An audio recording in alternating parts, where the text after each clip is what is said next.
Well, that sucked a bit. Welcome to the Pride to Detroit PODcast, pridedetroit.com, Pride to Detroit on Twitter, Pride to Detroit on Facebook. As we sit here in the wreckage cleaning up only the fourth Lions loss on the season, although depending on who you ask, this feels like a little bit worse than that. It always is worse when you lose to a city that is only good for John Hughes movies.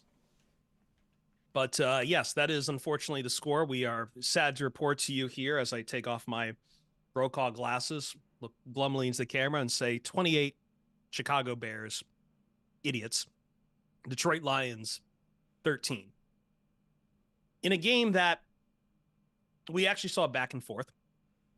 In a game that I think was lost in surprising ways, at least for the trends in which the Lions like to lose games. Lost in ways that shakes some faith. For me, maybe not as much as several other fans, but if you are feeling really bad today, I get it. I totally get it. You don't want to lose to the Bears. You don't want to lose to this Bears team.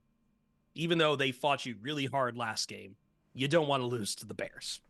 You never do. You never do, and you never want to deal with it while the pressure is on. And unfortunately, this is what a playoff hunt in the NFL feels like. Like this is what it feels like, hanging on every game and feeling crestfallen at 9-4. I'm Chris Perfett, the adequate host at Chris Perfett on Twitter. Back here, and with me as always, Jeremy Reisman, the fearless leader. Okay, maybe one fear at Detroit Online, producer Pride to Detroit. How are we, Jeremy? I'm all right. I do think it's fitting that we're all wearing black after this game. Feels like Lions fandom right now is a bit of a funeral. Hopefully by the end of this podcast, maybe you won't feel that entirely, but I'm also not going to shy away from things that I'm frustrated and or concerned about either. I want to see it painted black. Wow, that was perfect. I can't wait for a karaoke stream. Yeah, the karaoke stream that we desperately need. I'll get some Rolling Stone here. Ryan Matthews. At Ryan_POD, the only one of us wearing a little bit of color on this stream, and I see it red, and I want it painted black. Hi, Ryan. Just keep that going. Hi, Mick. How are you? I don't know if I want to be Mick Jagger. I did not think this road I was going to walk down. We just need to dive right into it. I'm all right, Ryan. Thank you for asking.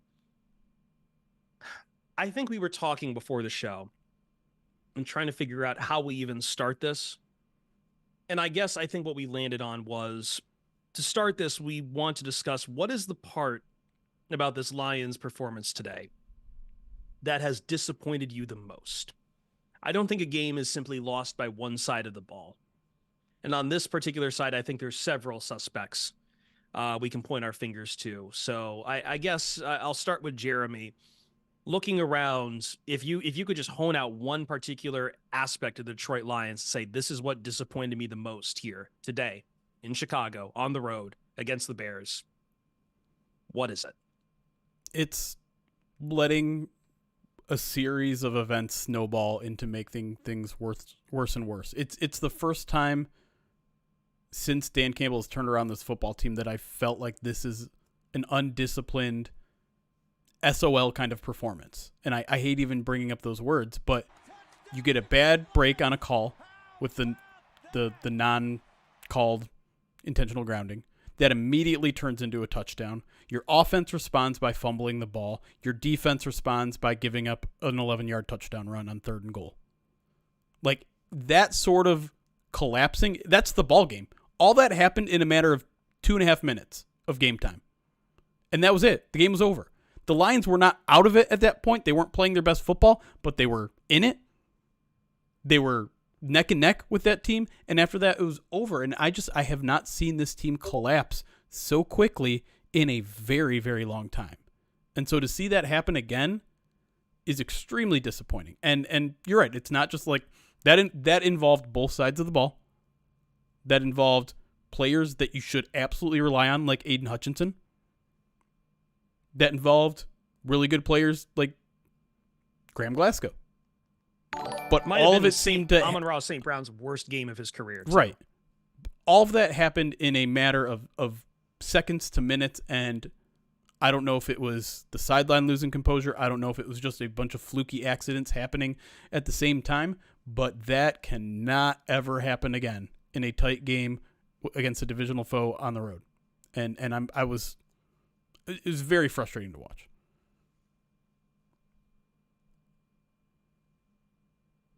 For me, it feels like we have now, over these past few games, gotten a completely different Jared Goff. We've got to, and this might be the worst of those games.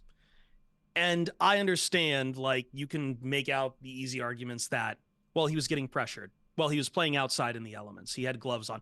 Okay, that's what you got to do to be a quarterback in the NFL. I'm sorry, not every game you are going to get the same 5 great starting offensive linemen. You're going to have to deal with pressure.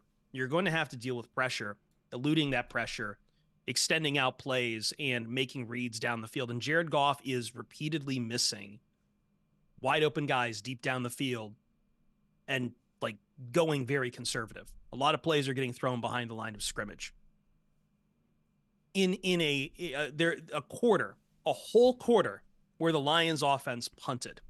Third quarter has not meant third quarter more than what happened in the third quarter today here against the Chicago Bears. And you have to start with the quarterback, because the big question always going to the Detroit Lions, and I know fans keep bringing it up, is what do you do with Jared Goff in this offseason? And people were ready to say, there's no question about it, you give him the extension on everything. And I think it's still premature to talk about extension, to talk about money.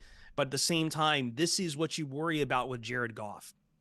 Like, you worry about the fact that these are games where you absolutely need a quarterback to step up, to make plays, to get the offense rolling. And you saw it. You saw that second quarter was beautiful.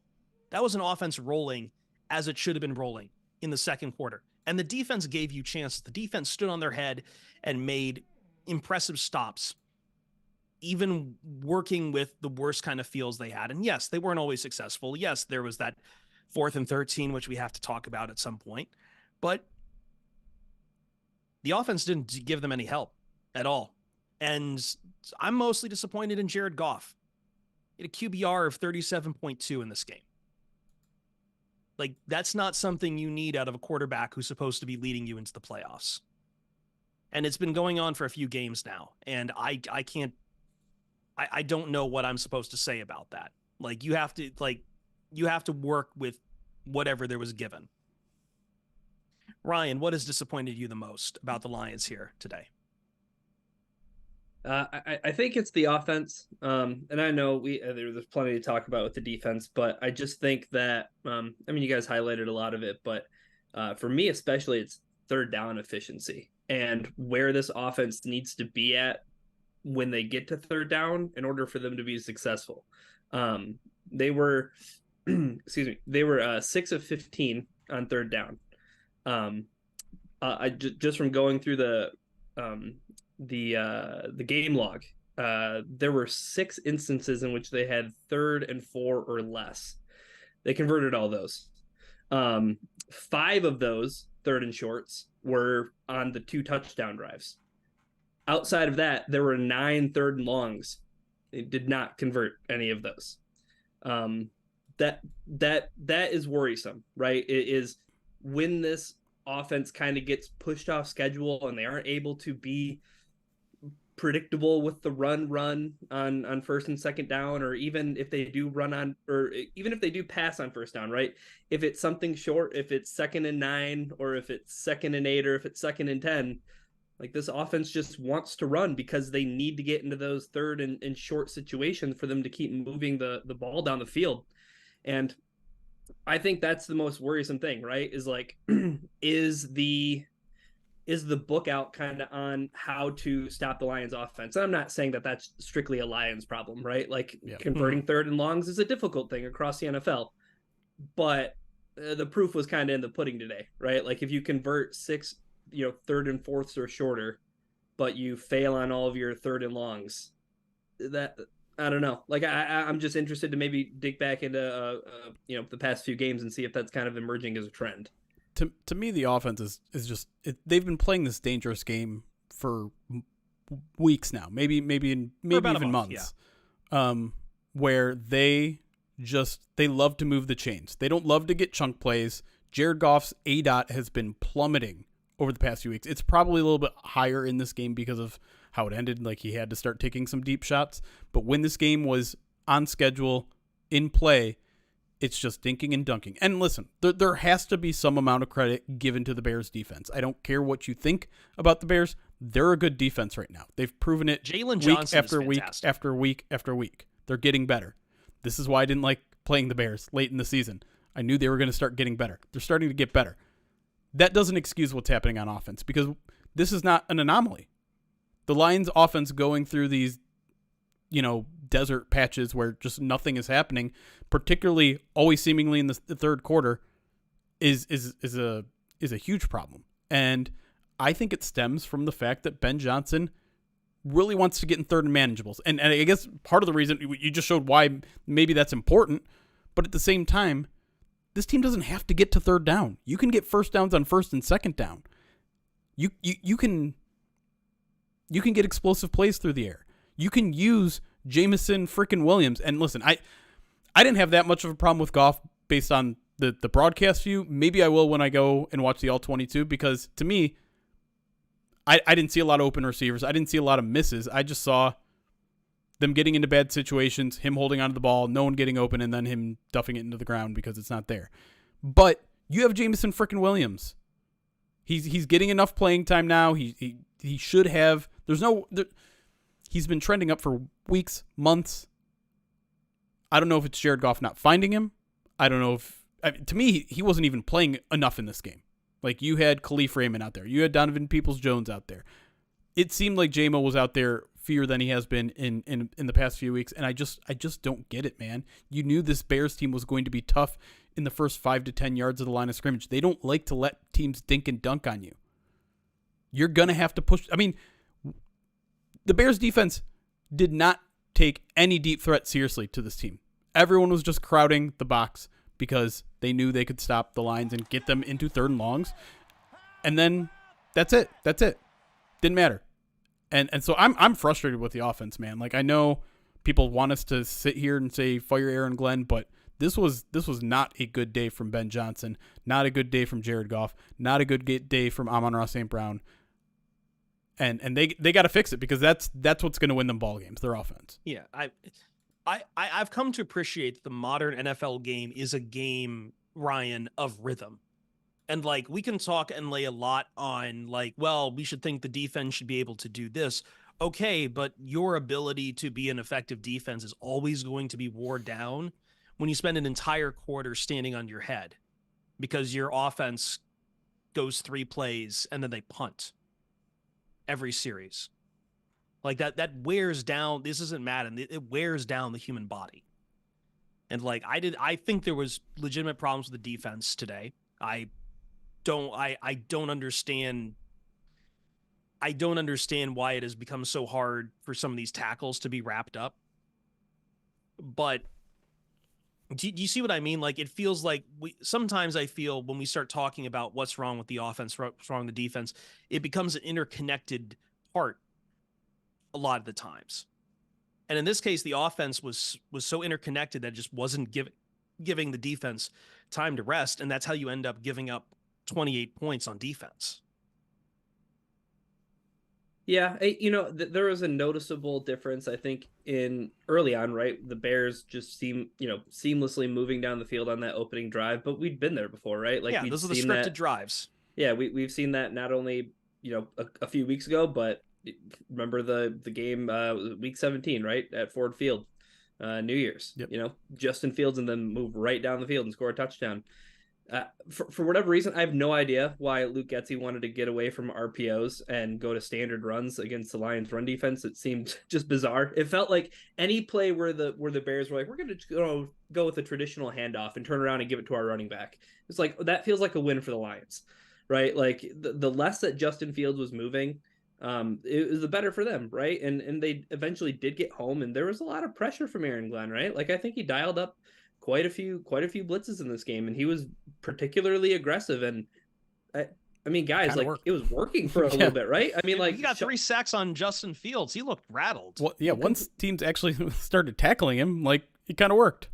Yeah, and I mean, completely shut him out in the second quarter, and that's when the Lions were able to, flip the script and the game. I mean, it's bizarre to look at the final score and say, wow, 28-13. That's a beatdown. It was 13-10 at halftime, right? The Lions were coming out of the half. They had the football. But I think this goes to Jeremy and the point I was making about the offense too is you look at the third quarter, right? And all of those drives. Like not much was done on first or second down. It was like an incompletion or 3 or 4 yards or hey, it was a Penei Sewell false start penalty to begin the drive, and then it's 1st and 15, and then it's 2nd and 15, and then it's 3rd and 15, and there is just so many examples of the offense not being able to get on schedule, and then it just rendering the drive completely useless because they couldn't make a play to get any of those drives started. And then when they finally, 19-13, and then it's the fumble. It's tough. It sucks too, because I felt like you watch that second quarter, and like Jahmyr Gibbs is effective. They're running him effectively. They're running everyone effectively, and it just I refuse to believe that like one adjustment by the Bears is enough to just completely neuter the Lions' offense. But I look at that second half, and I'm not sure what else to say about it. The thing that really bothers me is that the offense is kind of soft because like any sort of adversity, they shut down. If they get an incompletion on first down, it's like they've gotten a personal foul penalty, and that's an insurmountable thing they can't overcome. And again, that is not just a Chicago Bears game thing. That feels like a normal thing where if it isn't at least 2nd and 6 and at least 3rd and 4, they're gonna punt. Which is, I mean, like that's insane to me. There are teams around the NFL that look at a 2nd and 10 is like, all right, let's go get 15. The Lions are one of those teams. They're like, they are never. If we can get 6, maybe we'll be okay. Did not want to take any explosive shots downfield at all. I think the longest pass of the day was 27 yards to Josh Reynolds. I think that was his touchdown catch. It's just to me. It's insanely frustrating. They're better than this. Frank Ragnow wasn't the one piece holding this offense together. They were running the ball successfully. And it's not that they got away from it. It's that they had to get away from it because it started to close up a little bit, right? I mean, they only had the ball for, I don't know, like a minute in the third quarter because it was just 3 and out, 3 and out, 3 and out. But part of the reason those were 3 and outs because they weren't running effectively. 4 rushes for 9 yards, 2.3 a carry in the third quarter. Yeah. But there has to be a plan B. Yeah. When overall, though, 24 carries for 140 yards, 5.8 a carry, right? It's like, there's nothing wrong with the Lions rushing offense. It's like the problems are underlying. The problems are that the rushing offense serves as this function for the offense as a whole to work. Right. And if that gets knocked off balance, Jared Goff isn't gonna he's gonna show that he's not gonna make a throw when you need it. Or Amon-Ra St. Brown has a bad day.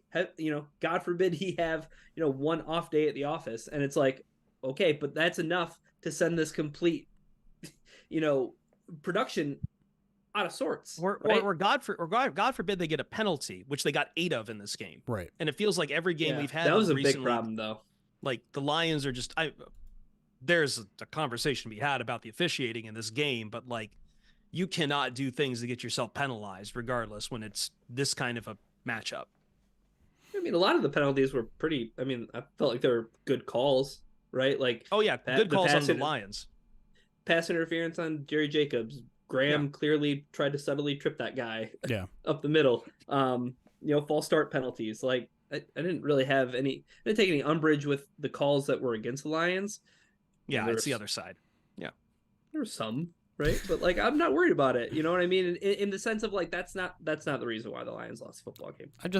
To me, it's just if you're a top 5 offense in the league, a false start should not send you in a panic. Should not result. It shouldn't destroy your drive. It's it a should 5-yard penalty. Overcome that.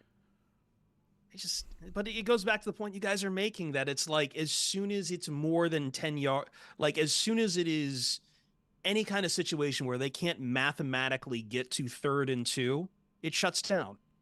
Everything shuts down.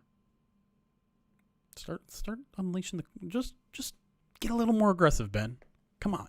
I understand you love the run game. I know Dan Campbell's probably screaming down your throat that we're a gritty team that likes to pound the rock and wear you down, but you can't really wear down a team when you're playing from behind most of the time.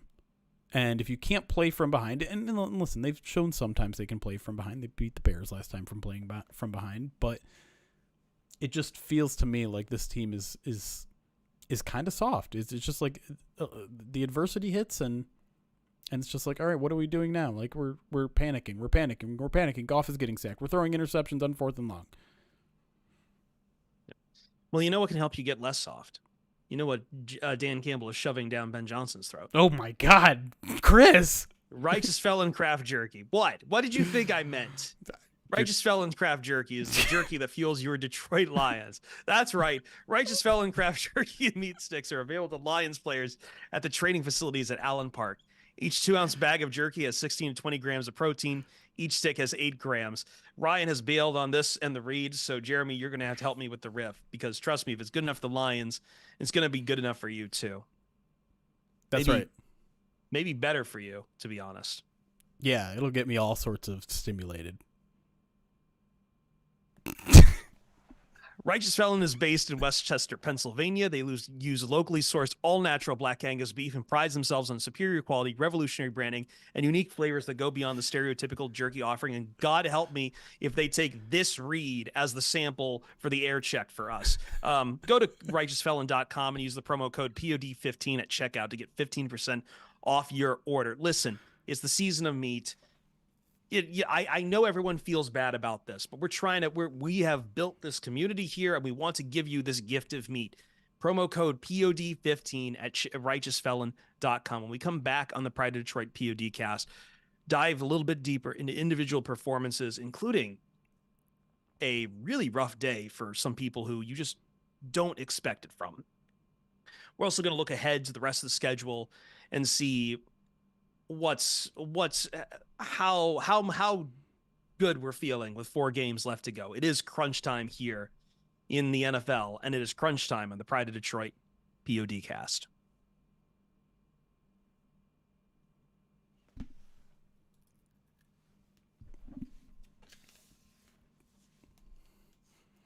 Thank you, JT Sam. Thank you. Trying to not make you guys soft while shoving it down your throat, guys. That was fire, Chris. Don't let anyone tell you any different. You know what, JT? You're right. You are absolutely right. Are we still doing phrasing? Not today. Oops. Not today. Get that swear jar out here. All right, let me get through alerts here. We got a cool We appreciate all of you. First timer on YouTube over there, but I'll get to that in a second. Gabe, thank you for the 26 months subscribed to the channels. David Lunch, 15 months subscribed to the channel. Caitlin Rose, 4 months subscribed to the channel, says, why is the offense struggling? Great question. Emery Bright, 7 months, says, you jump on 4th and 13. Yeah, we'll get into that too. Sundog, 5 bits, says, the only thing I'm trying to talk about right now is Dan Campbell complimenting Jeremy's mustache. Everything else doesn't matter. Yeah, it's not doing it for me right now. Woodchuck Hunter, 16 months subscribed to the channel, says, when did Ben Johnson turn into Daryl Bevel? Dr. Detroit over on YouTube just became a member. Members. If I'm not mistaken, you are our first member over on YouTube, so appreciate that, Dr. Detroit. Is that something new that YouTube's doing? Are they giving us they're doing subs over there now? I realized for the longest time that we've been eligible, and I thought we were set up for it. Turned out I just forgot to flip the switch of saying, yes, please. We used to see things from like donations from like Super Chat over there, but we'd never get like this is new, and this is you get a fancy little blue star next to your name too. That's nice. Yeah, memberships have been going on for a while for YouTube. We just haven't been taking advantage of it. Of course, we're pretty much we're newish to streaming over now. We're back live. Well, we used to do it before we got partnered on Twitch, and now Twitch allows us to simulcast it. So like, whatever. What you gonna do? Troy Barnes, 37 months subscribed to the channel, says, I hate football. That's not true, Troy. Don't lie. You didn't like today. That's fine. Outside of the Vikings game, this was actually not a terrible day. Of outcomes? Of outcomes, sure. I mean, like, the Vikings won a game 3-0, like, and pulled Josh Dobbs for Nick Mullins. Win's a win. Sure, but spoiler alert, I feel more confident over the Vikings right now, but man, what a backbreaker for the Rams. Oh, I thought you were. Well, it wasn't his back; it was his chest. Justin Jefferson, that was tough, man. That was a big hit he took. Yeah, that was a huge hit. By the way, Seahawks might be losing their cool most of anyone right now. Did you see DK Metcalf got thrown out? I did. I didn't see why or the end of that game. He suplexed Frank Ragnow, and then before that grabbed someone by the Frank face mask. Ragnow? He wasn't even at that game. Uh, Why did he do that? I'm sorry. Did he go to the line? Let me try my brain again. Fred Warner. Oh, okay. That makes significantly more sense. Yeah. Kick puncher, that's a really good point that I hadn't thought about, assuming that you're right.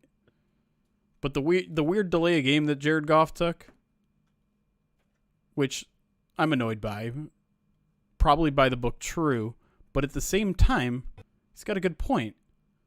If that play ended the quarter, then time ran out in the quarter, which means it wasn't delay a game. Yep. That was my problem with it. Not that they didn't call the offsides. Like, it was the end of the quarter. Why'd you call delay of game? Right. But the argument that it was delay of game was because the play clock ran out before the game clock. And if that's true, then there should be time left on the game clock, and you should have been able to run another play, right? Or does the clock... I don't think the clocks shouldn't have decimals to it. I mean, they should. That saves literally everything. Was the clock moving at that point or no? It was. Right, of course it was moving. By the rule, if the play clock is 0 but the quarter clock is also 0, is that delay of game? No. That's the whole thing. Yeah, I'm confused. The play clock ran out a half a second before the game clock. And so the argument here is, if that is a penalty, if you're saying, okay, the play clock ran out before the game clock, there should be time left to run another play after that. It should not. The next play should not take place in the second quarter because you just admitted the play clock ran out before the game clock did. But the counter there is, does the clock run after go back to run? Yeah, I think it does. And I don't know if that's true. I believe it is. Yeah, I think the clock would keep running. Like after they assessed the penalty and the team got lined up and they wouldn't have enough time to get a snap off. Right. Either way, it's dumb because if the Lions would have snapped the ball after the game, the play clock expired like by a half second by the time in which they were called for that play, like it would have been fine. They would have ran the play. They give you stopped and said it was the end of the quarter. They give teams this weird window, and they admit it. They say like, okay, anytime the play clock runs out, we then look up, and if in that time that we look up they've snapped the ball even after it clock 0, we're not going to stop them. We're going to allow that.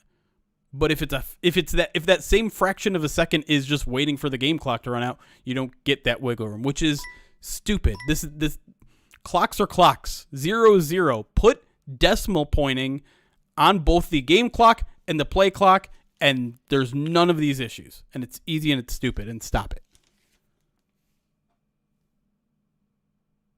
It's not even the thing probably the officiating call that I'm most upset with, but I think we all agree which one that is. Yeah. Yeah. Well, I mean, as Jeremy told me, like, what controversy is there? They were wrong. Yeah, no, we should talk about, like, by the rule book they were wrong. That should be on the podcast. The intentional grounding a little bit, not the whole segment, but it needs to be addressed. I don't want to do 20 minutes on it anyway. Let me go grab a drink real quick. I literally just walked in the door. I'll finish the alerts here. Captain James Kirk 100-bit says, "Oh yeah, the season of meat." That's right. And Showtime SN, thank you for the follow on Twitch, and I think we got a follow over on YouTube as well. Michael Mayton, thank you for the follow. Appreciate you.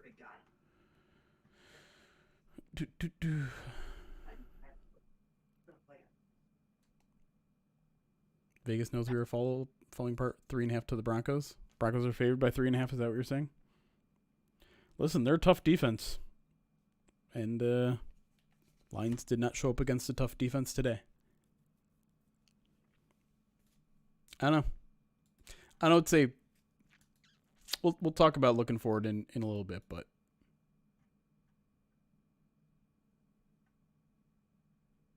Let me fix up my video there. That's a little burned out. ZK refs do get graded and punished for poor calls and no calls. They literally every call they make is run through a grading system during the week.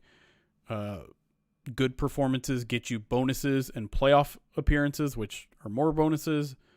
Bad grades, consistent bad grades can get you fired at the end of the season. And in fact, that does happen relatively often.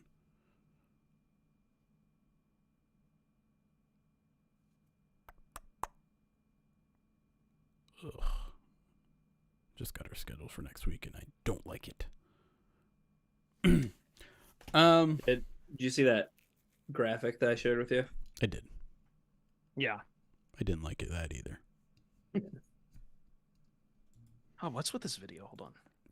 In case you want to know, chat, it is the Lions' choice of play calling on early downs. So far in week 14, they have the fourth least amount of passing plays on early downs. This is only when the win probability is 20 to 80%, so it probably takes out a bunch of the ones at the end of the game and also excludes the final 2 minutes of each half. So neutral downs or neutral game situations. Just cleans up some of the noise, right? Yeah. And so And that was shared with me from Detroit in Toledo. There you go. Say that. Oh, Good what is call. with this lighting? I'm sorry. I'm like trying to figure out my webcam real quick. But yeah, this is frustrating. This is what's frustrating me, and it's frustrated me about Ben Johnson really since the beginning. And I've kept quiet because the offense has been good, but on days in which your offense puts you behind the sticks, either because of holdings or trippings or whatever, that sort of stuff just to me is not acceptable. Yeah. JT Sam says, I hate how much this season is resembling the 2016 season. I couldn't disagree anymore. I don't think this is like 2016 season at all. Yeah, and it's certainly not like the 2022 Vikings, who I keep like, this isn't that long of a stretch of like I reject that wholly, that this is the 2022 like I don't understand why you would say that, other than like that's the last team you can. The 2022 Vikings. Oh, that's not what you just said, right, Ryan? I said 2016 Lions. Okay. No, but I was saying I've seen other fans also compare this. I was building on that. I was building on that. I'm sorry. Confused. Yeah.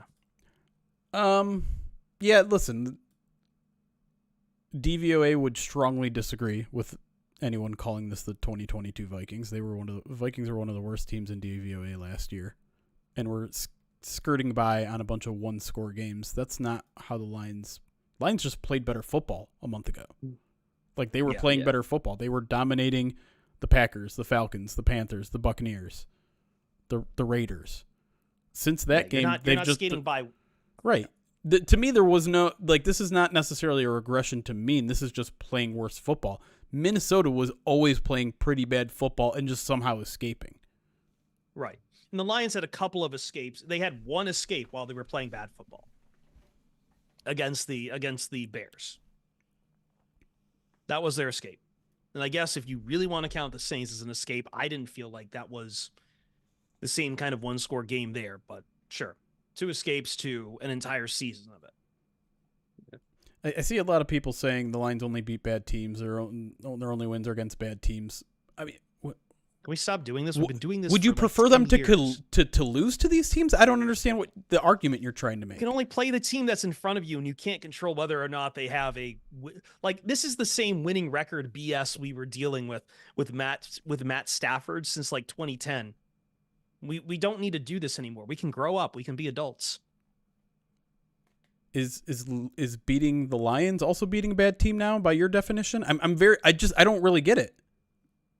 Okay, sure. But they've only lost to 2 good teams and they've beaten 1 good team. So what point are we making here? If your argument is the Lions have had an easy schedule, I mean, yeah, you're right. So And they get a hard part coming up. And what happens to that theory if they beat either the Broncos or the Cowboys? Like the amount of people I saw today saying the Lions, who haven't lost back-to-back games this season, are now going to lose out. It's astounding. I feel like you guys have just been like holding this in, and you're like doing this to prepare yourself for some kind of disappointment that you can't quite grasp yet. Maybe it is that the Lions won't win a playoff game.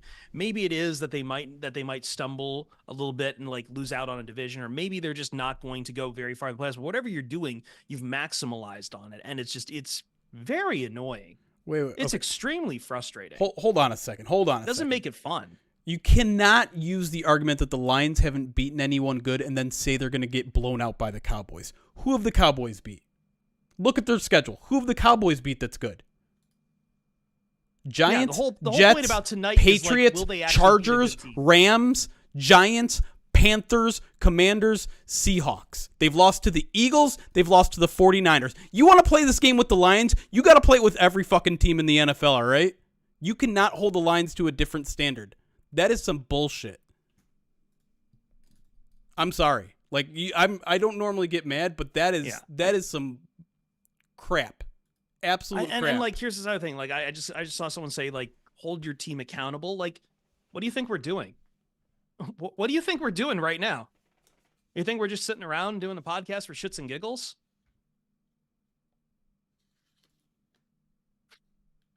It takes effort to put one of these things up, man.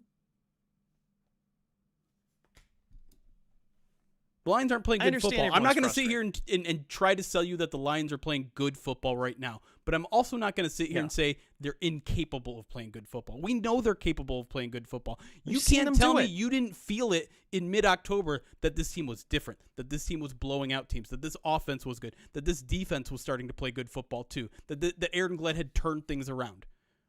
Because they've been playing – listen – Maybe this trend continues. I'm not going to sit here and tell you that I have a lot of confidence in the defense right now. I'm not going to sit here and tell you that I have a lot of confidence in the team overall. But can they win some games down the stretch? Absolutely. Who amongst the remaining teams are untouchable? The Vikings don't have a quarterback right now. The Broncos are playing better football, but they are not unbeatable either. Like, and then I don't know if you're going to sit here and tell me the Cowboys are legit and they don't have a good quality win on their record, just like according to you guys, the Lions don't. I don't. Guess what? We'll find out in 3 hours. They're starting right now, Philadelphia and Dallas. We'll find out if they beat the Eagles in Dallas, mind you. It will be the first like really good team they have beat. And even then, Dallas is Philadelphia is kind of southbound with their struggles. So should we discount that for the Cowboys? I don't know. Philly's got a worse statistical defense than the Lions do over the past month. Teams this happens holes, with man. every playoff team. You go through stretches. It's a long season. Like this. Why was the early stuff a mirage, but what you're seeing right now, that's real? I guess is my question I have to you. Can you not accept that this still can change and be adjusted, just like it did the last couple of years?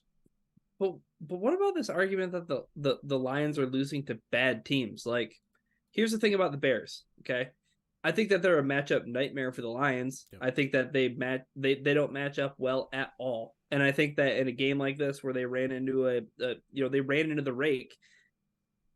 You look at them and they're 5-8, but Again, this is something we talked about in the offseason, looking at the schedule, and it's like, man, I sure wouldn't want to play the Bears later in the season, or maybe if the Broncos finally start putting stuff together. I mean, they're a game out of the AFC West. The Broncos are. They're playing better football. The Bears are playing better football. Oh, the Lions lost to the Packers. Well, the Packers are playing better football. Packers are beating everyone. Of the Lions' 4 losses, do you want to say that the worst loss they have is to Chicago? Probably. I mean, they're not maybe a man. I would almost say that I think Chicago would give Seattle a run for their money right now. It's all about who you match up to, and to your point, the Bears are built to beat the Lions. I don't know. I don't know where all these bad losses are. I don't know where these bad losses are piling up from. And you only have 4 of them.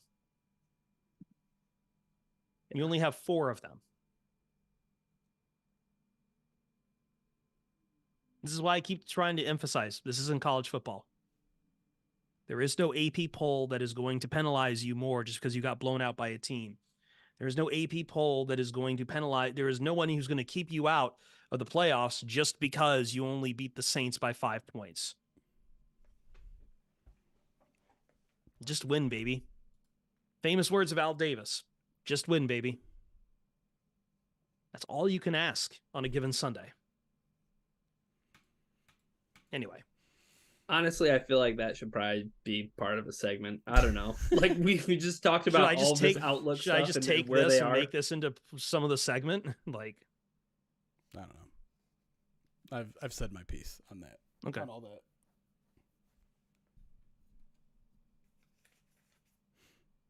We've never been the doom guys. We've never been after a loss that the season is over. And if you cherry pick and you look at the data in this specific light, if you turn it just the right angle, you can see how the Lions are frauds and always have been frauds. And they will always disappoint you. We've never been those people.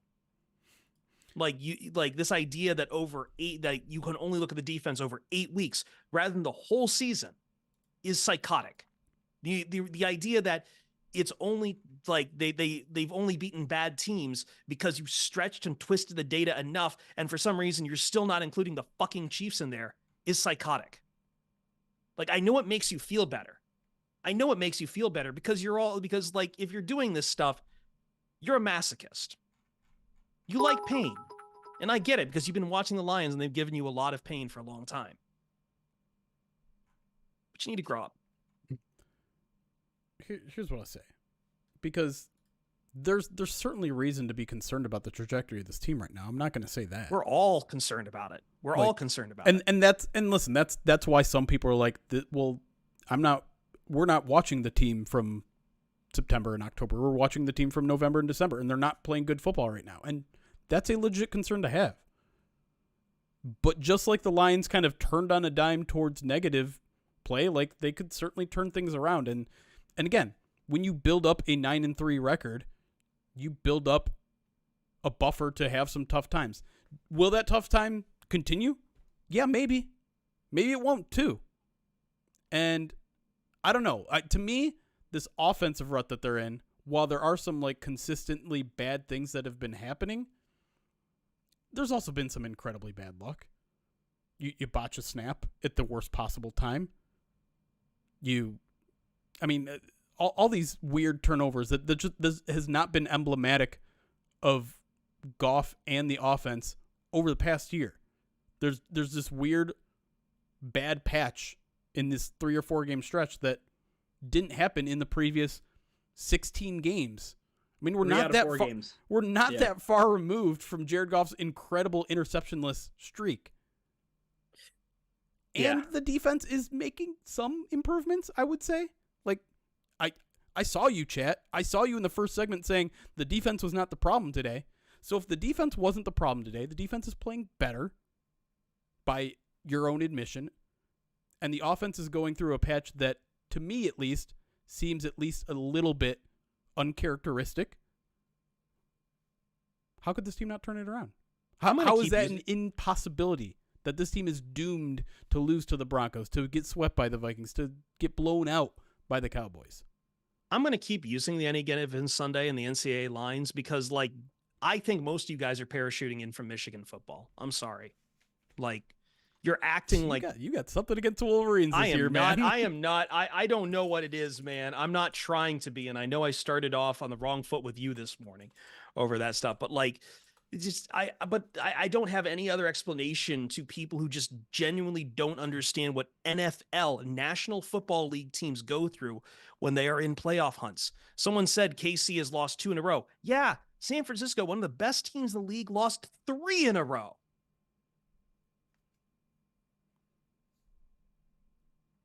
Happens. Sometimes it goes on longer. Sometimes it doesn't. But the whole reason why we do this as game to game to game, rather than just, would you like us to do the other one? Would you like us to do the other podcast where we just go, the Lions are frauds. You shouldn't believe in this team. You shouldn't watch them. In fact, why are you wasting your time watching them? You shouldn't do that. You enable the Fords to be awful. we'd be doing that for 17 weeks and we'd be bored.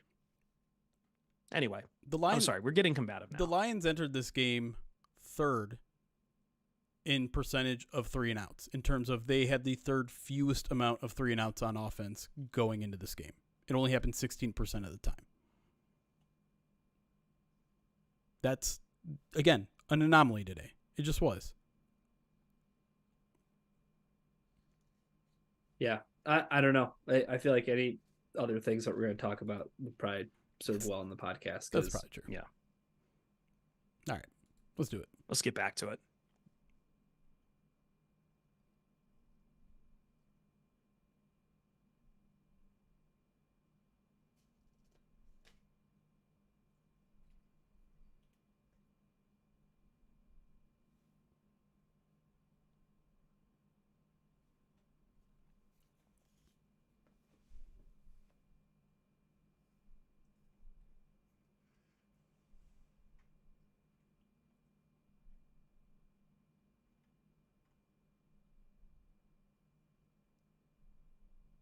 Welcome back to the Pride of Detroit POD cast.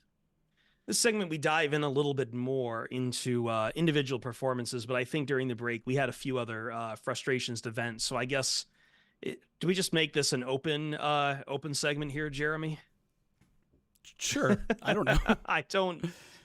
I think there's a lot of frustration flying around right now, and some of it is fair, some of it's earned, some of it is way over the pond, I feel like. And I hate that we always have to drag it back and try to figure out, because I feel like always what we've done after a game on a podcast is figure out what's real, what's not, what's important, what's not. And that's always been what we've tried to do every game. And unfortunately, I feel like even at this point, pointing out certain elements that are real, that can change the reality of being a team in the NFL in a playoff hunt, which is difficult and hard for every team. Suddenly, like, that doesn't matter. This team either needs to be perfect or they're frauds.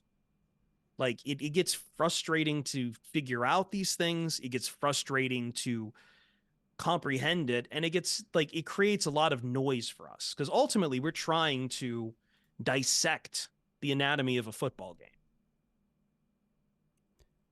Yeah, I think there's this tendency amongst fans, and I'm probably guilty of it at times too, to nail down an identity of this team. Who is this team?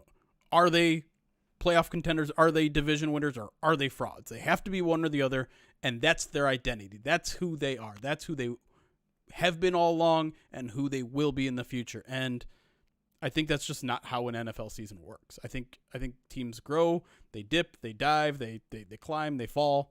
And right now they're falling. Like we can't sit here and say everything's going to be okay. We don't know that.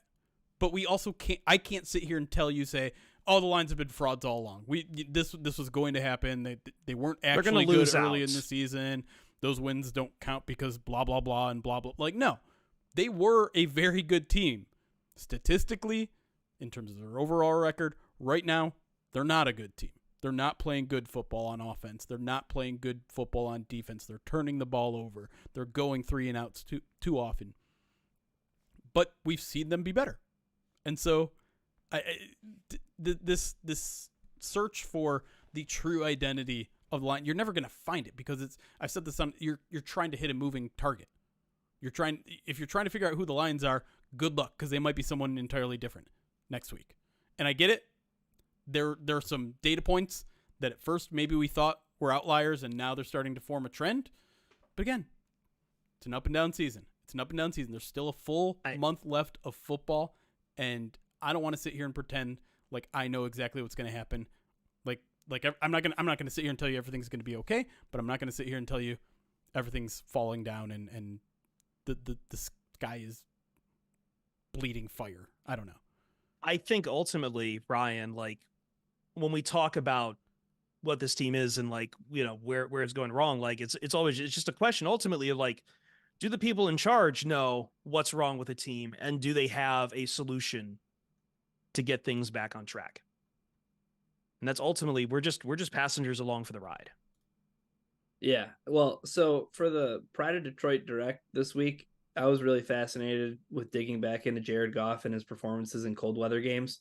It might shock you, but like of the 14 games that I would consider cold weather games that he's played in his career, 7, 6, and 1 over that time in his career. And that one tie was the Steelers game, if you want to try to remember that from 2021. But here's the thing about those games. The games that he loses are the games where the turnovers are a problem. And 3 out of these past 4 games, right? It hasn't been a turnover or 2. It's been 9 turnovers in 3 of the past 4 games. And it's the embarrassment of turnovers. You know what I mean? That I don't think that this team, I don't think many football teams, right? Like if there's a turnover differential that's, if your quarterback's turning the ball over 3 times in a game, any NFL team is going to struggle to pull themselves out of that hole, right? And to add to that, I mean, the Lions aren't exactly the most opportunistic defense, right? Like they're lacking some playmakers that they thought they would have at the beginning of the season. And maybe here's the hope, right, with the Lions is that if they can weather the storm and they can go 2-2 and they can get to the playoffs, if they can get reinforcements, I think to Jeremy's point, right? Like this football team, you're trying to nail down water, man, because like, in 4 weeks, maybe this football team looks completely different by getting some players healthy. So it's just for me, it's a nasty trend of like just like a lot of turnovers in bunches, and the team can't pull itself out of it. I'm not putting it all on Goff's shoulders, okay? But I'm just saying you can't turn the ball over 3 times a game and expect this defense, right, to even the playing field with another turnover that you can, bounce back from. Because guys, the one game where it happened was the Saints game, and they needed some of those turnovers to put themselves in plus territory and to get themselves back on the scoreboard. Right? Like there are these lulls with the offense that I'm not putting all on Jared Goff. Like there's some questionable play calling from Ben Johnson, right? Like Jeremy just talked about it in the break, right? Like the 4th fewest passing attempts on early downs, right? Like that's tough, man. And I'm not putting that all on into Goff. these situations. Yes, it seems self-inflicted. Yes. Yeah. And again, that's turnovers, that's play calling. It's a bunch of stuff, Penalties. but right now it's a nasty perfect storm, man.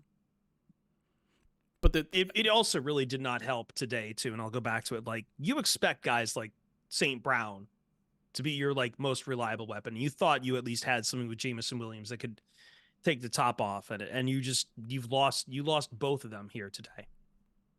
Like and you had the run game taken away from you.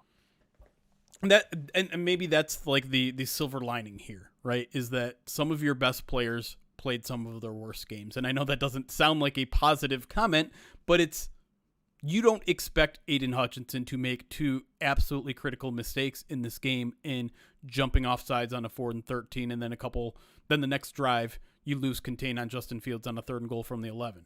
2 absolutely critical plays that cost this team a legitimate shot to win this football game by one of your best players. And I mean, he from what I hear, the kid was beside himself after the game. He was heartbroken. It was tough. And you love that it hurts him that much because you know it's not going to happen again. But you don't expect a veteran like Alex Anzalone to whiff on as many tackles as he was whiffing on. Get a penalty too. The entire offense was the entire offense was like that play where you almost had Justin Fields for a safety and he turns it into a first down with how many whiffed things. And it starts with Aiden Hutchinson, who almost wraps him up around the ankles.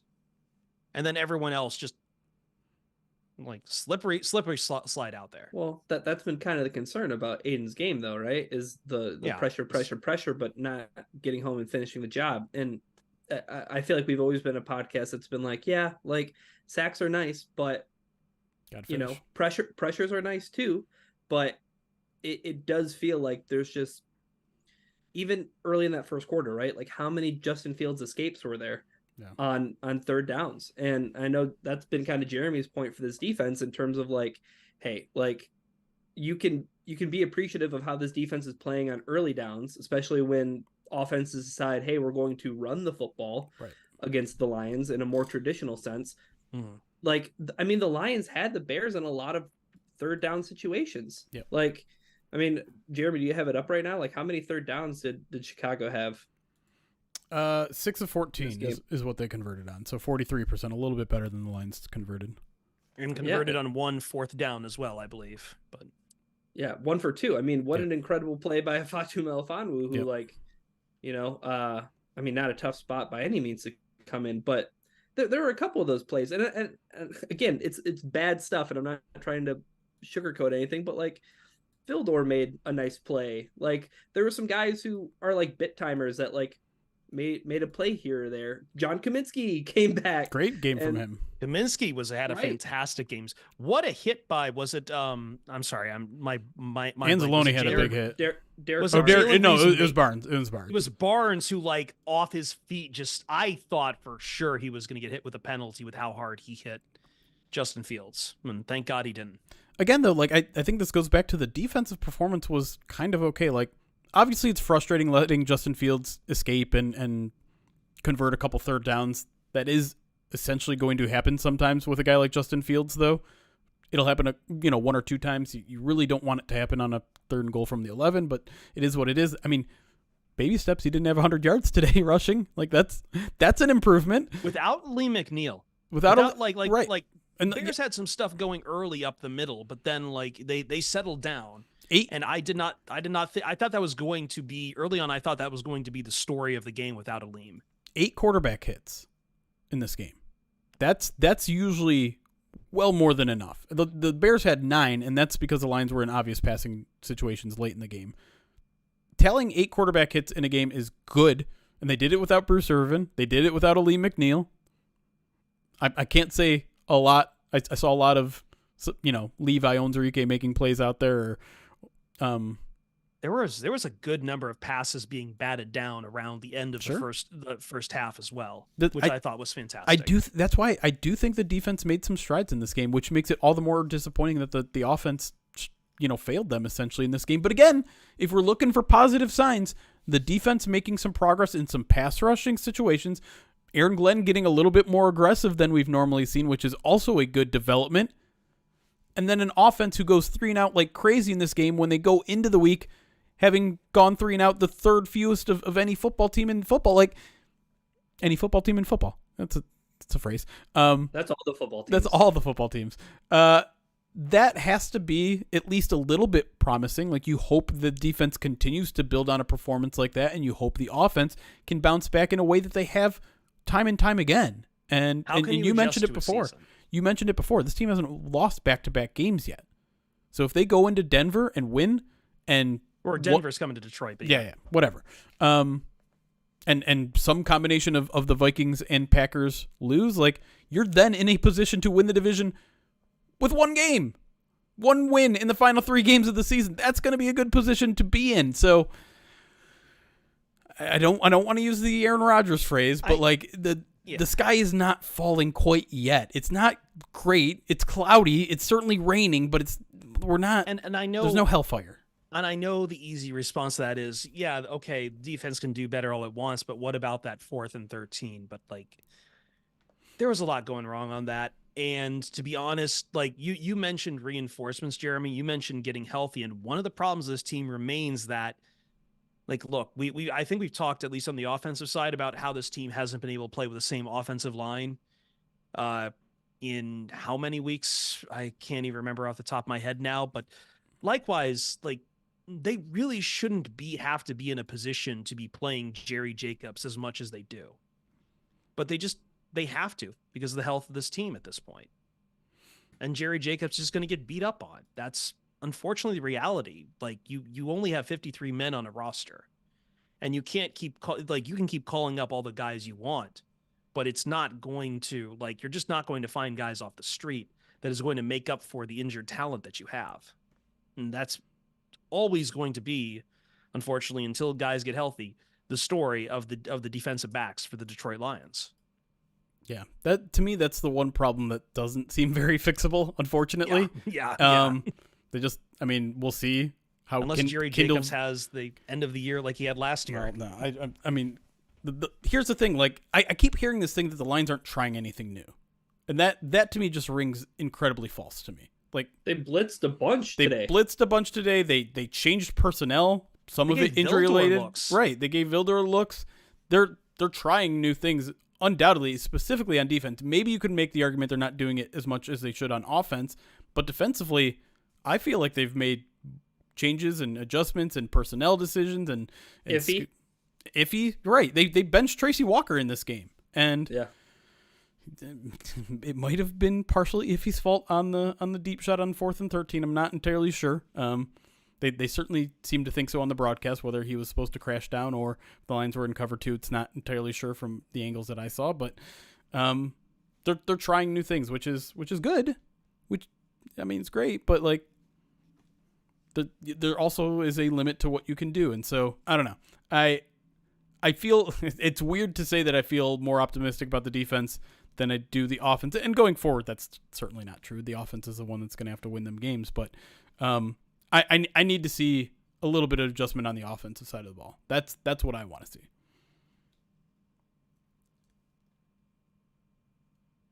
You want to take a break and talk about the future? Yeah, I'm trying to think if there was anything else I needed to empty out from this game. Do we want to talk about the intentional grounding, or are we past that at this point? I think we should. No, I think we should, because like I guess it is glad. I guess I am unfortunately like glad that we didn't have to talk to him. That the reason the Lions didn't lose was because, I mean, I'm glad. Let me try this sentence again. I can talk English. I guess I had a monkey paw curl thinking in my head that I guess I'm glad the Lions didn't lose because of officiating. But, So can you explain to me, Jeremy and Ryan, like what happened on this intentional grounding? Because I guess I was focused a little too much on the holding that wasn't getting called, that every fan is just really zeroed in on. And it feels like every game now, the Lions are just not getting the holding calls they should be. But this intentional grounding, like I think I made a joke to you that we were going to talk about it, Jeremy, and you joked that like there's nothing to talk about. They were wrong. Yeah, there is no debate to be had. Like, so in case you didn't see it or need it explained to you, it's 3rd and 12 or 13 or whatever. Justin Fields gets pressured, gets hit by Julian Acquar. After he gets hit, he's falling to the ground and decides to throw it. It hits the back of his offensive lineman. There is not an eligible receiver anywhere. Originally, it's called a fumble.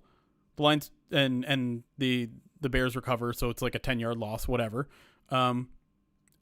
They confer and they say no, it wasn't a fumble. It was an incomplete pass, and so they start lining up to go for it on 4th and 12. And Dan Campbell's screaming on the sideline. Everyone's like wondering, okay, he just threw it into the butt of his receiver on third. Like, how's that not lineman? Yeah. How's that not intentional grounding? And the ref then gets on the mic and says, it's not intentional grounding because the hit affected the throw. And so, to be clear, there is a part in the rulebook that says, hey, if you get hit while you're throwing the football and it affects the throw, that is not intentional grounding. It's almost like getting the ball batted. But right after that part in the rulebook, it says, but if the hit comes before the passing attempt, then intentional grounding is eligible to be called. And it is blatantly obvious that Julian Acquar hits him about 2 seconds before Justin Fields realizes he's headed to the ground and has to get rid of the ball, throws it to nobody. That is the textbook intentional grounding that was not called, and it was waved off for an incorrect adaptation of a rule. And so, obviously, it makes a huge difference in the game. I'm not saying the Lions will win with it. I'm not saying, I'm not saying it absolutely changed everything that was going to happen in the game. I'm not saying the Lions played well enough to win. I'm not saying any of that sort of thing, but I am saying it impacted the game, because if it's 4th and 27 or 4th and 22, the Bears are not trying to get you to jump off sides. They are straight punting the football. And it's over after. Okay. And then the Lions get the ball back. It's a tie game. Who knows what happens from there? Okay. Now can you explain to me why the Lions got called on a delay a game, but it was also the end of the first quarter? No, I'm not getting into that. I'm not getting into my issues one with delay of games and play clocks versus game clocks. It's stupid. That was a comedy of errors. To be waiting for the offsides to get called on a delay a game, but then also the first quarter is over. Yeah, well, to me, it makes no sense. The Lions had a shot at a free play that they had a chance to do exactly what the Bears would later do to them. You do a hard count at the end of the first quarter, whatever it was. Yeah. You get them to jump off sides, snap the ball, get a free play, throw a 38-yard touchdown yourself. You have Jamison Williams on your team. I'm more upset about that than it not being called a delay game. I would like Jared Goff to remember Jamison Williams plays for this team. That'd be nice. Let's take a break. Let's take a break. Any final thoughts, Ryan, before I throw us to break? Nope. No, none. No thoughts. No sense. No self. Pride of Detroit POD cast. We'll tell you about the future next.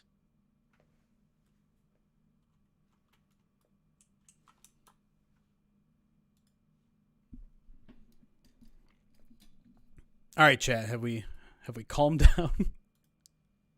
I know you haven't. It's fine. Not quite, but I think they've at least they've gotten it out a little bit too. Nick the 100 bits says, if Jeremy didn't have me muted on Twitter, he'd know that the Lions defense makes. Yeah, sure. Nick the another 100 bits says, any truth to the rumors? Aiden Hutchinson? Nope. Darth Tater, thank you for the 13-month subscribe to the channel. Says it was. By the way, Nick, you gotta calm down on Twitter. What you were trying to do this week. I'm not even going to say what you were sending. You got to calm down. Continue, Jeremy. Darth Tater, thank you for the 13 months. Says it wasn't the refs. It was AG playing press man on 4th and 13. No, it wasn't that either. It was Aiden Hutchinson jumping off sides. The Bears didn't have a play called.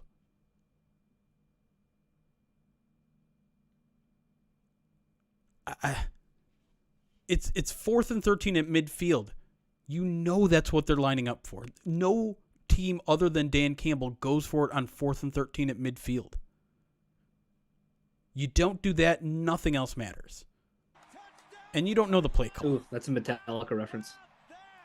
And nothing else matters. Sammy Boys, thank you for the 14 months. A sad day today. It'll be okay. Yeah. All right, but I got to get out of here because I got so much more work to do. So I'm gonna let you guys handle third segment. Okay. Thanks, Ryan. Thanks. No, thank you guys. It's been a pleasure. I'll see you guys. See you, buddy.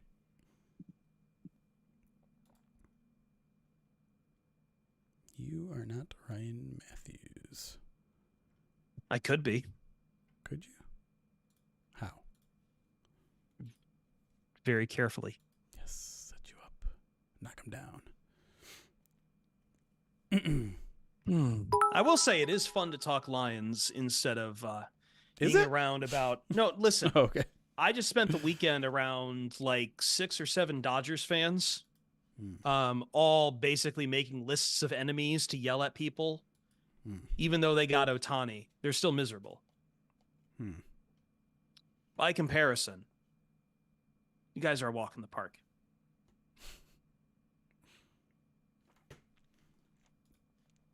I'm absolutely not talking baseball. If you're trying to goad me into that, I wasn't. Unless you want me to talk about Andrew Chafin coming back to the Tigers. Don't even know who that is. He is the man who probably has he is the man who has a mustache more impressive than you.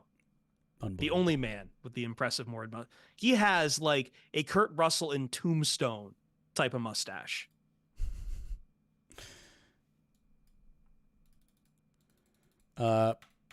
Frog, I'm gonna have to double check that. I didn't notice immediately. I would assume it was for Jerry Jacobs, but I don't want to give you wrong information, so I don't know. Is Hendon physically able to play? Yeah, he's able to play, but I don't. Jared Goff has not played poorly enough to pull him. No, and they're not gonna do that for a guy that's been practicing for 2 weeks. So if your playoff hopes are riding on them playing Hendon Hooker in these final 4 weeks, you're barking up the wrong tree. It's never going to happen. Exactly, John. If Goff gets hurt, Hooker is not the guy that's coming in. My panic level out of 10 is probably about a 5.5 to a 6. I'm certainly not feeling good about the team right now. Certainly not about their chances to win like a playoff game. Like, listen, I don't want to sugarcoat things from you. The Lions are currently trending down while teams like the Packers and the Rams are trending up. That's not a good thing the way things are. Here's the good news. Like, the Lions built a huge buffer to start the season, and the playoffs don't start for another month and a half. And all you got to do is just win one game. Any given Sunday. And I know you hate me saying it, but any given Sunday, all you got to do is win that one game, and suddenly your season is a success, right? All you got to do is win the one playoff game, right? Right? We've all accepted the Lions aren't going to be Super Bowl contenders. All you want is the playoff wins, so they stop throwing 1991 in your face. And as disastrous as this month of football has been, they're 3-2 over the last 5? That's all they need to be. That's all they needed to be in the final 5, 3-2. They're capable of doing that while playing not great football because they're, in general, still a pretty good team. Still arriving at the same conclusion, but just doing it in a way that is making people uncomfortable. My panic is about for the division is about a 4.5. For a playoff win, I can't give you a number on that because it's a completely different beast. I don't know what happens when the Lions get into the playoffs. They'll host a game, though. It seems very, very likely. I mean, listen, if Green Bay wins tomorrow, I get it. It's down to a 2-game lead with 4 games left. But you still hold your destiny in your own hands. It still would require both those teams to probably win out or go at least 3-1. Possible? And hey, sure. I mean, the Bears are playing good football right now. They're going to have a chance at the end of the year to really ruin someone's parade. Yeah. But instead with Lions, Packers last year, it's Packers Bears. Yeah. Go mess up the Packers Bears. You and it's clear there is more than a few guys in the Chicago club right now who are basically playing for their jobs. Justin Fields and Eberflus. They have every impetus to try to keep winning. Also because they know that their first overall pick is not coming from their pick.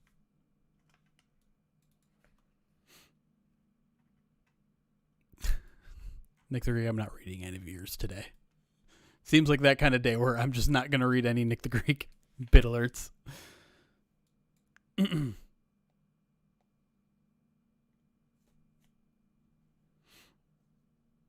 I think the other thing, too, why I can't give a playoff one is just because I just don't know who the Lions would play. Like, you want to talk about trending down. What if, the Seahawks somehow right the ship and get into the playoffs? And that's who you play. What am I supposed to make of the Rams, who looked really good for most of this game and then completely crashed against the Ravens? Can we just sit here and stare at this page for a second? What do you got up?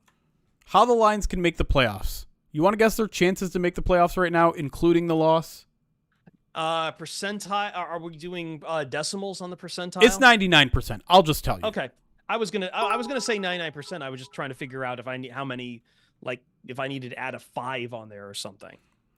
See what their chances are to host a wild card, aka win the division. I see it now. 96%. Oh, was 86. 86%. 86%. Still pretty darn good. You beat the Broncos next week, boom, that's already up to 90-ish.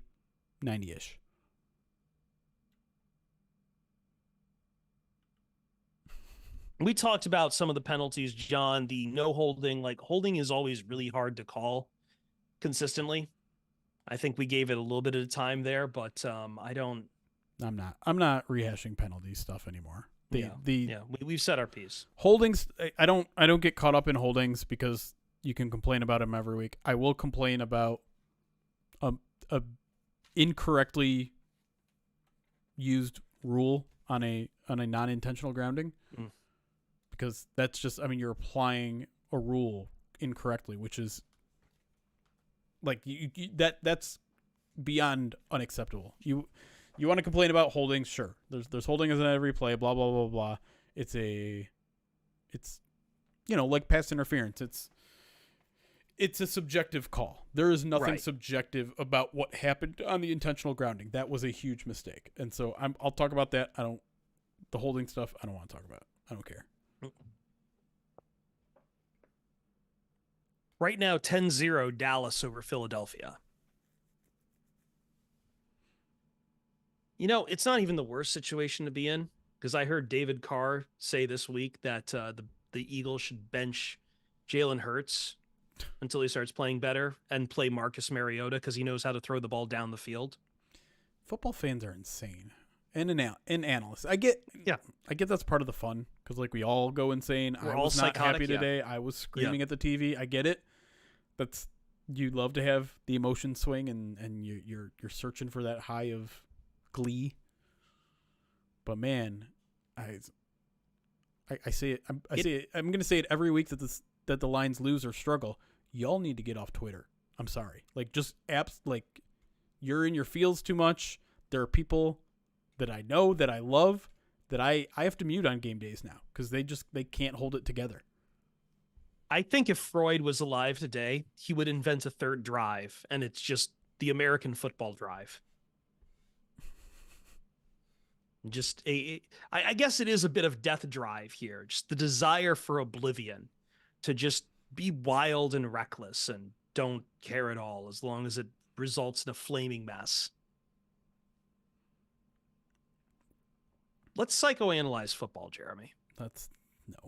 I don't. No. I love you guys, but I don't want to psychoanalyze you guys. I'm joking. What we should do is go over the rest of the schedule, and we'll try to make it as independent of what happens in the NFC as possible. Is that fine, Jeremy? Yeah, that's fine. All right, let's do that. Well, because I know we've got Eagles Dallas tonight, and that's still 10 points is not insurmountable. And Packers play tomorrow, and everyone make some cutlets. Make some cutlets for your boy. By the way, his pasta rankings. He picked a good one. I know Jeremy doesn't care. Anyway. You taking care of something real quick? I'm just clearing Yeah, we're fine. That's fine. All right, I'm good. Why are there 2 Monday Night Football games? Because this is the time of calendar year, Kick Puncher, where there's not a lot of, the NFL now has full swing. However, I think what they would like to do is do the 2 Monday Night Football games, a doubleheader.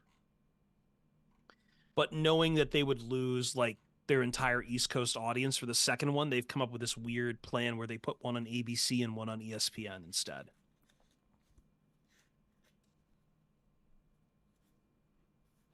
I don't have. I do not think that is correct. I do not think that is correct. I do not think the NFL is scared of CM Punk. And is it this weekend we start to get Saturday games? Yeah, the Lions play on Saturday, Chris. That's right. Yeah. Yeah. Okay.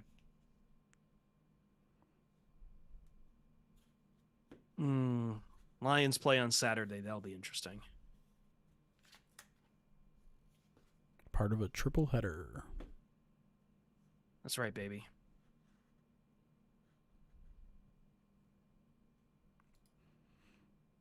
All right, I'm ready when you are.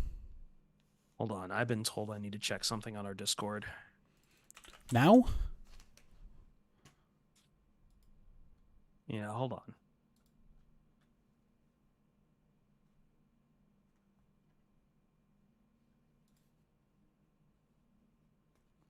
We'll talk about that awkwardly. Yeah, sorry. Yeti. I'm gonna have to time someone out who wants to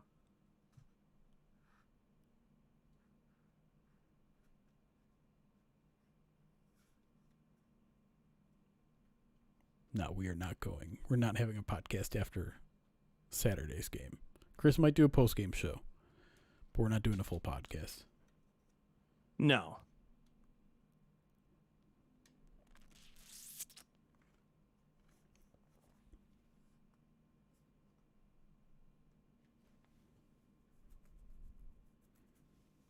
So, I am on the verge of closing the Discord because people cannot behave themselves.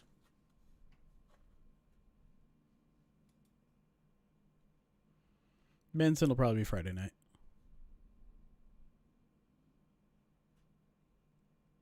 Can we save this for later? Yeah, I'm sorry. I took care of it. Let's go. Let's go. I'm sorry. That's okay.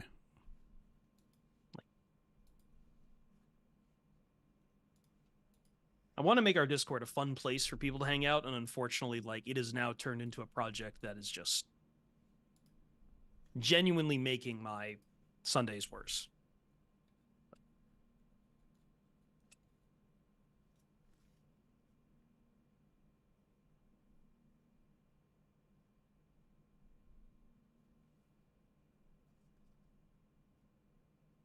Pride of Detroit POD cast.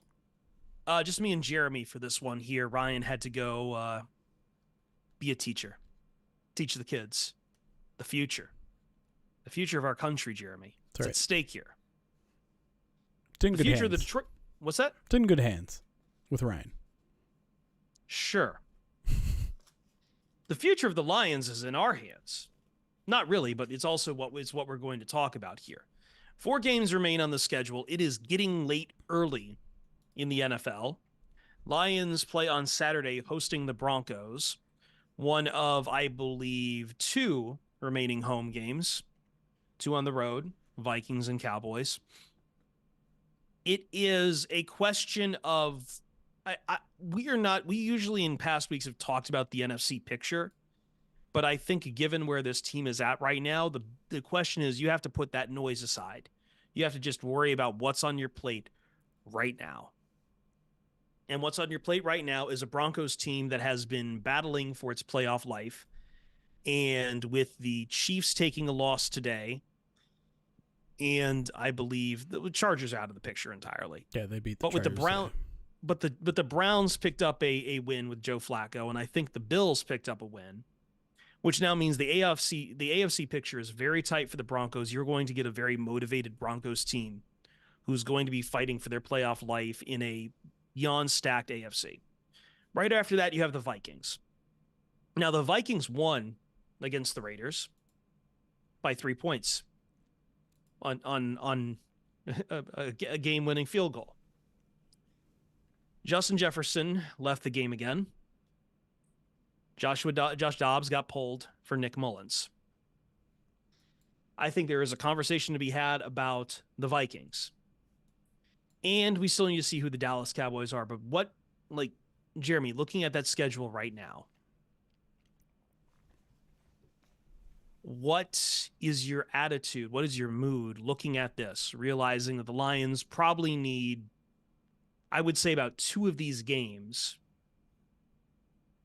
in hand to lock up the division? Yeah, three will get it for sure. The magic number remains 3 right now. Monday Night Football pending, but yeah, 3 will get them division. 2 will almost certainly still get them division, but not necessarily. And so I think it's doable. I think the Vikings are floundering right now, trying to figure out how they're going to get their offense going again. It certainly doesn't help that Justin Jefferson suffered an injury. We don't know how long he'll be out, but they don't have a quarterback. And so I know the Lions have been making a habit out of making teams look good without a quarterback, but I think this is a little bit different. The Lions haven't played someone as bad as Nick Mullins, and if they can stop the Vikings run, which the Lions have pretty consistently been able to do, they're not going to have to worry about Nick Mullins if he's their quarterback going forward, scrambling as much as they would have Joshua Dobbs. So that matchup to me looks kind of good. Well, even if Joshua Dobbs was in, it's weird. It feels like the more he's learned and acclimated the Vikings offense, the less effective he has become. Sure. It's almost like you shouldn't judge a team based on like a 3 or 4 game run. Interesting. Denver is an interesting one. I think it's not going to be an easy route for Denver. You mentioned that they're very much in the middle of a playoff race. They've won, I think, 5 of 6 or 6 of 7. So they're playing decent football right now, particularly on the defensive side of the ball. And I know if you look at like DVOA numbers, they're really bad on defense, but that's because the first 5 of the games of the season, they were the worst defense almost in the history of DVOA. They've really turned it around on defense, so they're gonna give it Detroit their all. And if you're concerned about the Lions' offense, this is a good opportunity to prove that they're still a very good offense against a good defense. I have questions about the Broncos' offense and Russell Wilson. He's been making some plays, but in general, I'm not entirely scared of that offense. So I think that's a very much a winnable game. It probably falls more into the 50-50 category to me. Cortland Sutton is like the one guy on that Broncos offense where I'm like, okay, that could be a problem, especially with how the DBs are playing right now. Yeah. But outside of that, like, I'm with you. Like, Russell Wilson is not, I think the Russell Wilson he's not as bad as he was last year, but he's certainly still not the Seattle Russell Wilson who would scramble around and agreed. Get and extend plays. He's not that guy anymore. So in that sense, the Lions are kind of finally getting back away from young mobile quarterbacks to dedicated pocket passers. Right. Yeah. Which does work in their favor. It's just a matter of, the defense has been improving, but now here's a bit of a bigger challenge to get the pass rush home. Right. And get sacks and take Russell Wilson out of his rhythm. And that has been I don't know. I know we don't want to talk about it because we're mad at the defense. We're mad at Aaron Glenn. The pass rush has actually been there the past 2 weeks. They were there last week against the Saints, and sometimes they got home, sometimes they didn't. I think they had 20-plus pressures on the day, and they had 8 quarterback hits today against Justin Fields, a guy that's notoriously hard to get your hands on. It's going to be a lot easier to get your hands on Russell Wilson, who holds onto the ball forever. And yeah, he'll probably scramble for a first down or two still. It'll be super easy to get your hand on Nick Mullins if you can. I do like the Vikings offensive line. I think it's pretty good, but it's Nick Mullins. He's not going to do anything to make it hard to bring him down. So if the Lions defense continues that upward trend with their pass rush, and who knows, maybe you get James Houston at some point in these, it's probably not this week or next week, but maybe maybe the Dallas game, maybe the second Vikings game, that brings a little bit of juice. Maybe you get CJ Gardner-Johnson at some point. There's a path to the defense improving to a level enough where maybe some of those turnovers start coming like they did last year. And that was enough to push them over the top and win some of these ball games. And then the offense, to me, the offense has the most to prove over these final 4 games. Well, I think getting Frank Ragnow back healthy, you start there. Sure. You have to start there. And then after that, you're not playing in cold weather anymore for Jared Goff, which, I mean, as Ryan pointed out in the POD Direct, that record's kind of a bit overblown, although I still want to take away his gloves and would prefer him not throwing with gloves. But you just hope that you can get, with Frank Ragnow back, you can settle down the offensive line. You can get back to feeding the ball to Jahmyr Gibbs, who, by the way, was excellent for about half of this game here. Yeah. Before the Bears did what they do best, which is shut down the run game. So if you can rely more on Jahmyr Gibbs and you can settle down your offensive line and you can get Jared Goff to take some shots down the field and get back in the tempo, you can start to reverse these issues that have been happening on the offense. Stop turning the ball over. You have 2 games here, which I feel are very winnable, very well to get right. And you can probably even make it 3 if you can, play both games against the Vikings for that. Yeah. And I don't even think I want to dismiss the idea of beating the Cowboys. They're a scary team. They're putting a 40 burger on everyone. But I don't think this year in the NFL, Jeremy, there hasn't been a single team where I look at and say that team is invincible. Right. No, and Dallas has their flaws, man. They lost to Arizona. They haven't, again, we're recording this in the middle of Sunday Night Football. Maybe they end up beating the Eagles, but they haven't beaten a good team. And some people like to throw that argument against the Lions that they haven't beaten. I mean, even if they beat the Eagles, that's just going to reinforce noise around the Eagles right now, who have not been playing well. Right. And so, I don't know. I look at it this way. If they win in front of a primetime home crowd against a Denver team that's okay, not bad, certainly not great, they are in a position where they probably only need to split against the Vikings to win the division. That is a very good position to be in, especially when you consider the Vikings don't have a quarterback. That is just about as good of a position as anyone would have taken at the beginning of the year. And yes, I understand the Lions aren't playing a lot of good football right now, and they're not instilling a lot of confidence. But, man, give them a chance before you bury them for the rest of the season. Give them a chance to right the ship. Give them a chance to start playing more like they do on offense and stop turning the ball over, and let them continue to grow on defense. I also think that ultimately at the end of the day, and I know it drives fans mad and they want the playoff win. They want to get rid of 1991.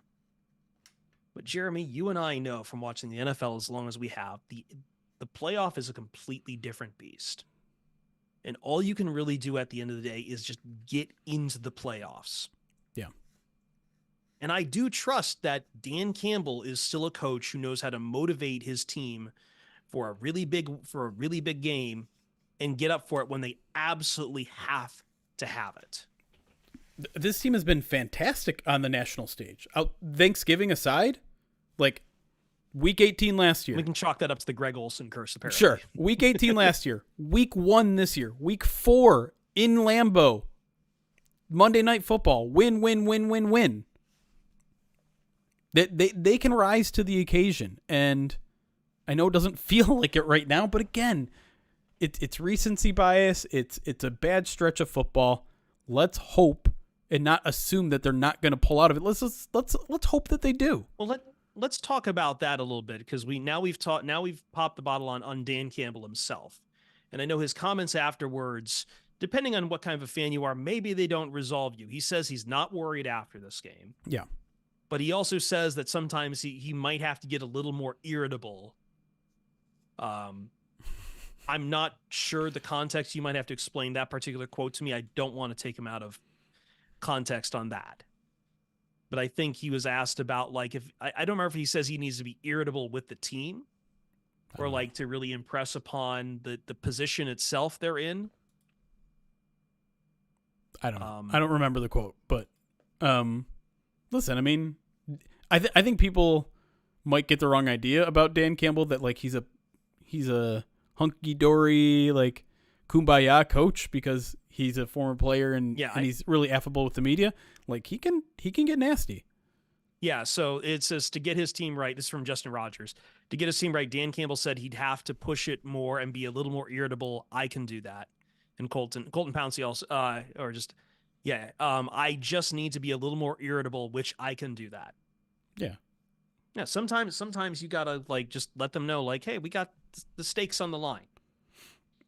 But and listen, I don't think This was probably the closest he's been, because I see someone in the chat saying it, like this is probably the closest he's ever been to blaming the players, because like the thing he kept saying over and over again was discipline. This was a lack of discipline game. It was the penalties. It was a losing contain. It was the jumping off sides. It was the botched snap. Like, I guess botched snap isn't necessarily a discipline issue, but and if it's a discipline issue, you're essentially calling out your players, right? Like, obviously it's on you as a coach to say, hey, don't jump off sides on 4th and 13, but at the same time, your players should know that. And you shouldn't have to be the one to tell them, to keep Justin Fields in the pocket and don't lose outside contain, when that's something that this team has been saying publicly to the media every single week.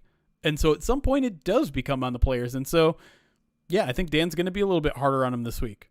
And maybe that's a good thing. He's not going to be a jerk to them. He's not going to embarrass them. He's not going to publicly say things in meetings to make these people feel bad about the jobs like maybe certain other coaches did. But he's going to hold these guys accountable, as he should, because this was not acceptable performance. Yeah. Campbell also said, quote, "I'm not worried. I know exactly what we are. We're a team that'll fight, and we've got to do things right, because any little mistake, it throws us off now. That's just the type of team we are." See, that quote worries me. That's the one that does. And I think it goes along with what we were saying about the offense, right? Right. That one thing that they cannot get right on the offense, it throws off everything. But I think, it worries you, but I also at least lets me know that they are cognizant of what we're talking about too. But they shouldn't view themselves that way. I don't want them to view themselves as like, we need to be perfect. Because you don't. I agree. You don't. You're good. To me, that's saying like, hey, we're not a good enough team right now. We have to play like we can't We can't make a mistake because it throws everything off. No, you're good enough to make. You made mistakes in some of those early games. You made some mistakes against the Falcons. You made a ton of mistakes against the Raiders, and you still blew them out. I don't want that mindset. I don't like that quote at all. I think you need to come with the mindset is football's not perfect. We're going to make mistakes. We have to weather those mistakes and make sure they don't snowball like they did today. Because, listen, that game is not over once Justin Fields throws a 38-yard touchdown. There's still a quarter and a half to be played, and you have the football down 6. It snowballed from there. So do not act like one little piece of adversity is too much for the season. I hate that quote. I hope he misspoke there. Well, that was from a Dave Burkett article, but I think these last 4 games are going to give us, because there has been so much talk of the Lions coaching staff this half of the season, right?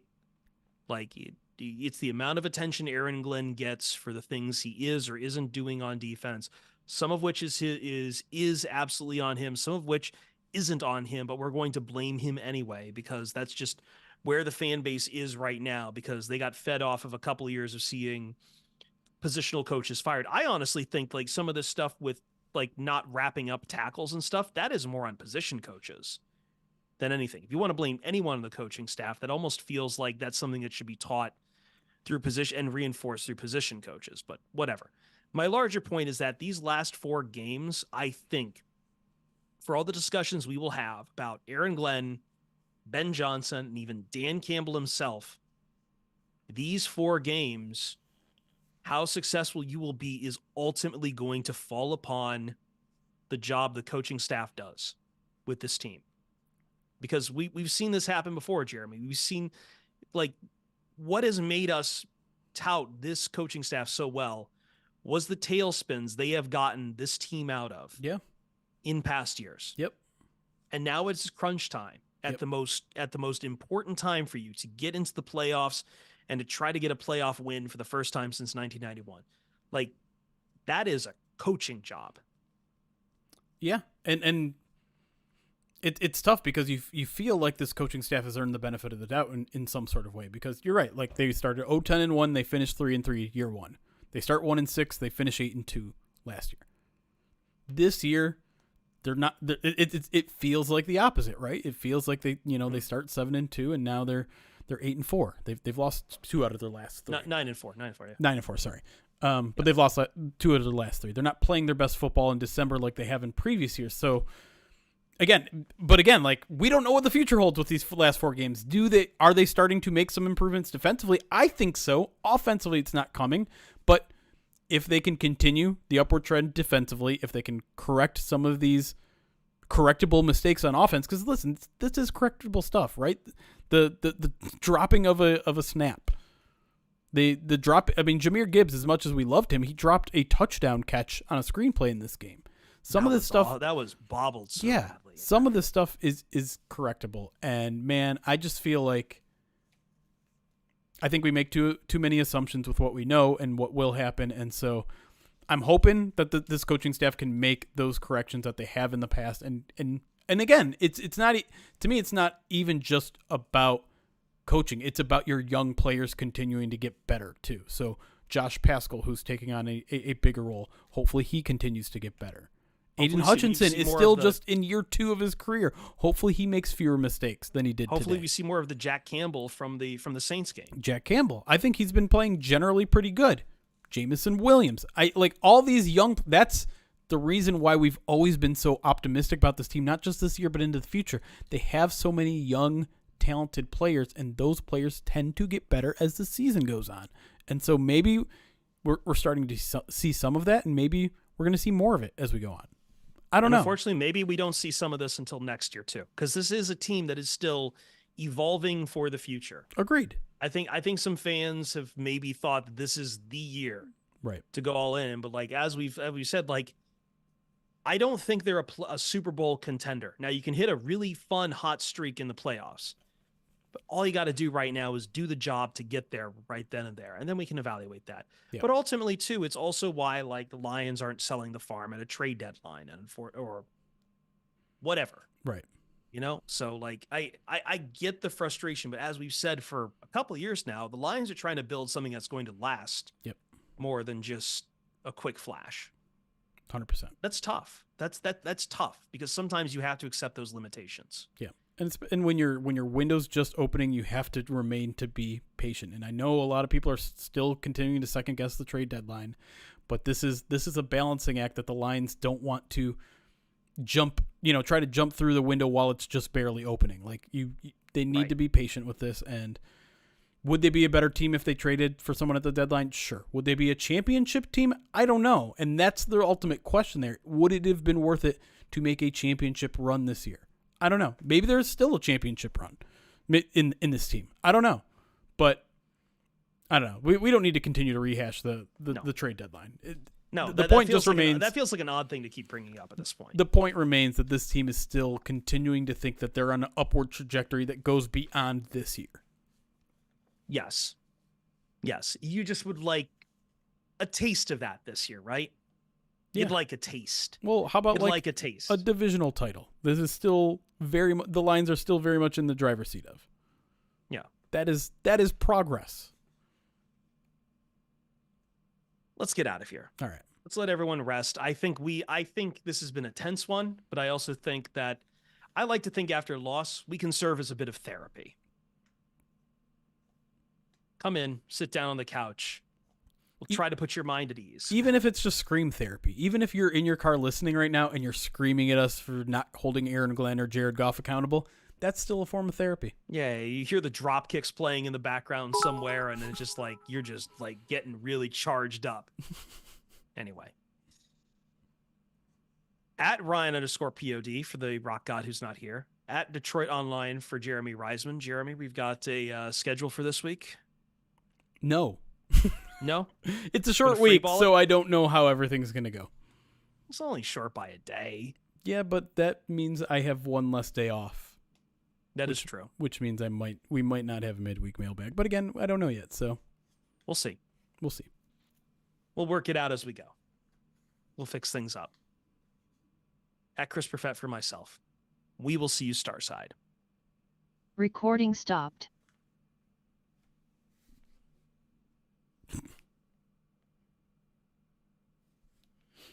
All right. I don't think we need to stay around long. I know, and some people have thrown it out there that we have 11 spins on the wheel of pain, and 2 spins on the wheel of extreme pain. I know I owe an egg at some point too. We have all gone through enough pain today, so we're not. I'm sorry. I'm not going to. Some of us pain longer than just today. We'll definitely do it soon. I would argue maybe even next week. I'm willing to do a bunch of it. Hold on. Did I say for Chris Perfett and myself at the end? I hope so. I'm noticing chat blowing up on this. Like, what did I do? You're not allowed to gaslight me, chat. You have to tell me the truth. Even if okay, good. I screwed something up. All right. We're getting back to form. We have to be adequate.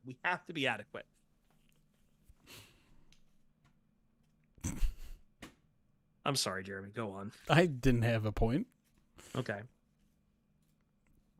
Yeah, my only point is we should probably get out of here. I still have a newsletter to completely finish and a report card to write.